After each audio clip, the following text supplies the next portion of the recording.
গীতা জ্ঞান, গীতা 14 অধ্যায়, গুণত্রয় বিভাগ যোগ, শ্লোক সংখ্যা 20তম। এই শ্লোকের সম্পূর্ণ বিস্তারিত ব্যাখ্যা। গুণানেতানতিত্ত্রীন দেহি দেহ সমুদ্ভবান, জন্ম মৃত্যু জরা দুঃখৈর বিমুক্তমৃতমশ্নুতে। দেহধারী জীব এই 3 গুণ অতিক্রম করে জন্ম মৃত্যু জরা ও দুঃখ থেকে বিমুক্ত হয়ে অমৃত ভোগ করেন। এই জড় শরীরে থাকা সত্ত্বেও শুদ্ধ কৃষ্ণ ভাবনায় অধিষ্ঠিত হয়ে কিভাবে গুণাতীত অবস্থায় থাকতে পারা যায় তা এই শ্লোকে বর্ণনা করা হয়েছে। সংস্কৃত দেহি শব্দটির অর্থ হচ্ছে দেহধারী। এই জড় দেহ থাকলেও দিব্য জ্ঞান লাভ করার ফলে মানুষ প্রকৃতির গুণের প্রভাব থেকে মুক্ত হতে পারেন। এমনকি এই দেহের মধ্যে তিনি দিব্য জীবনের চিন্ময় আনন্দ উপভোগ করতে পারেন।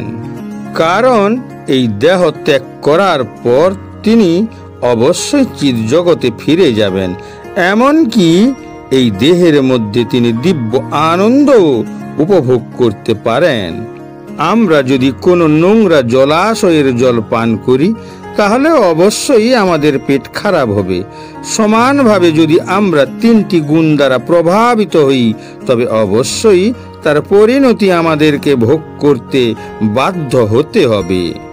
ব্যাধি, বার্ধক্য, মৃত্যু এবং জড় জগতে বারবার জন্ম, এই 4টি ভৌত জীবনের প্রধান দুঃখ।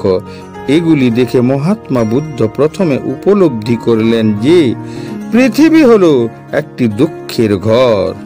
তাই তিনি এই দুঃখ থেকে মুক্তি পাওয়ার উপায় খুঁজতে যাত্রা শুরু করলেন।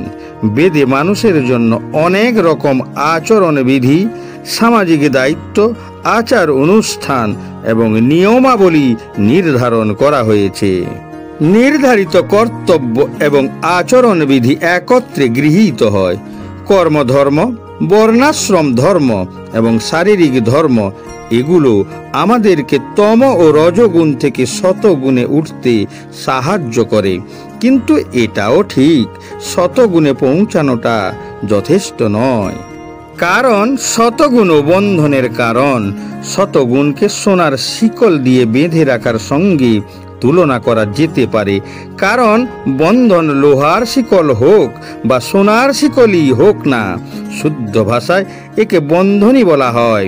তাই আমাদের লক্ষ্য হওয়া উচিত ভৌত জীবনের কারাগার থেকে মুক্ত হওয়া। পক্ষান্তরে বলা যায় যে ভক্তিযোগে কৃষ্ণ ভাবনাময় হওয়াই হচ্ছে জড়জগতের বন্ধন থেকে মুক্ত হওয়ার একমাত্র পন্থা। 18 অধ্যায়ে এ সম্বন্ধে তার পূর্ণাঙ্গ ব্যাখ্যা পাওয়া যাবে। কোনো মানুষ যখন জড়া প্রকৃতির গুণের প্রভাব থেকে মুক্ত হন তখন তিনি ভক্তিযোগে ভগবানের সেবায় যুক্ত হন। শ্রীকৃষ্ণ ব্যক্ত করেন যে আমরা যখন 3টি গুণ অতিক্রম করি তখন মায়া জীবের উপর আধিপত্য বিস্তার করতে পারে না। এইভাবে আত্মা জন্ম মৃত্যুর চক্র থেকে মুক্তি পায় এবং অমরত্ব লাভ করে।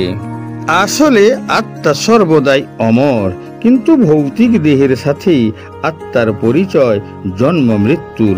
তাই জড় মায়া জালে আবদ্ধ হয়ে আত্মাকে দুঃখ কষ্ট ভোগ করতে হয়। এই বিভ্রম আত্মার চিরন্তন প্রকৃতির বিরুদ্ধে, যা তার থেকে সে মুক্তি চায়।